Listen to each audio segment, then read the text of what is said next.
বিসমিল্লাহির রহমানির রহিম। জীবন যে কত জটিল,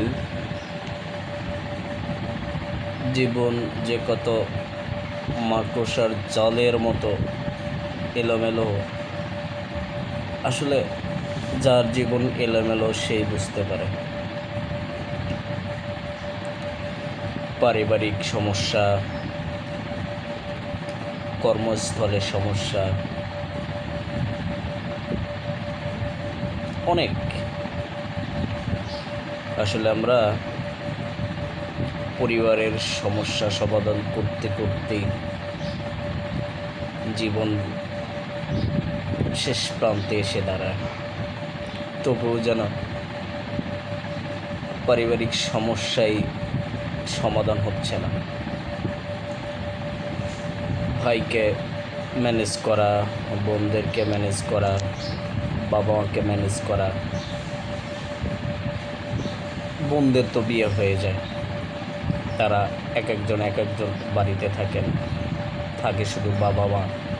যদি কারো ছেলে সন্তান থাকে, তারা সেই ছেলে সন্তানের সাথে বাবা মার যে কোপ আপ করে বসবাস করাটা, সেটা আসলে জটিল হয়ে পড়ে। ম্যাক্সিমাম ক্ষেত্রেই আপনি দেখবেন বাবা মার সাথে সৌহার্দ্যপূর্ণ পরিবেশের সাথে বসবাস করে এমন কয়টা ফ্যামিলি আমাদের দেশে আছে, খুবই নগণ্য। বাবা মাকে খাওয়াতে চায় না, বাবা মার আচরণে সন্তুষ্ট না, বাবা মার সাথে একসাথে থাকতে চায় না, বাবা মার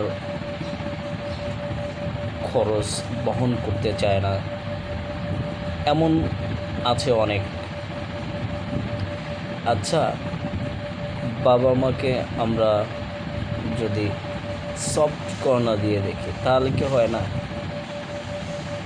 আমার বাবা আমাকে যদি গালমন্দ করেই করুক, আমি কি একটু মেনে নিতে পারি না?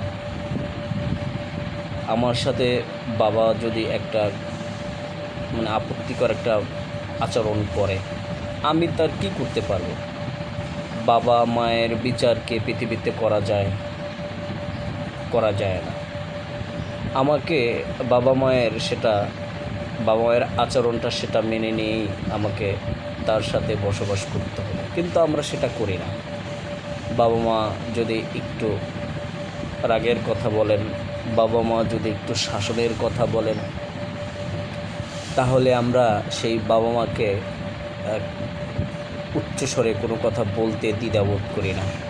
তার সাথে মনে কষ্ট দিয়ে এমন অনেক কথাই বলে থাকি, আসলে যা আমাদের উচিত না। আমরা যখন ছোট ছিলাম, বাবাকে অনেক, মাকে অনেক আমরা জ্বালাতন করেছি। কত জ্বালাতন করেছি সেটা যদি আপনি পিতা হন, তখন বুঝবেন যে বাবা মা আসলে কী জিনিস। আমার মেয়ে হয়েছে, আমি বুঝি যে আমার বাবাকে, আমার মাকে আমরা কতটা কষ্টে রেখেছি। আমার জন্যে আমার মা কত রাত ঘুমাতে পারেনি, আমার জন্যে আমার মা কতটা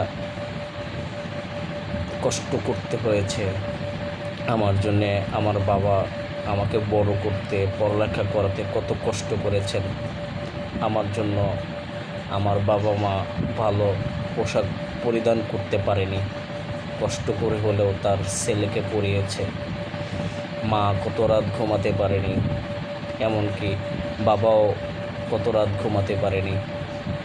কিন্তু আমরা যখন বড় হয়ে যাই, যখন উপার্জনের সক্ষম হই, তখন আসলে এইগুলো ভুলে যাই। আমরা মেনে নিতে পারি না বাবা মায়ের একটা কথা, একটা শাসনের কথা, কোনো আচরণ মেনে নিলে কি হয়, কেন আমরা পারি না?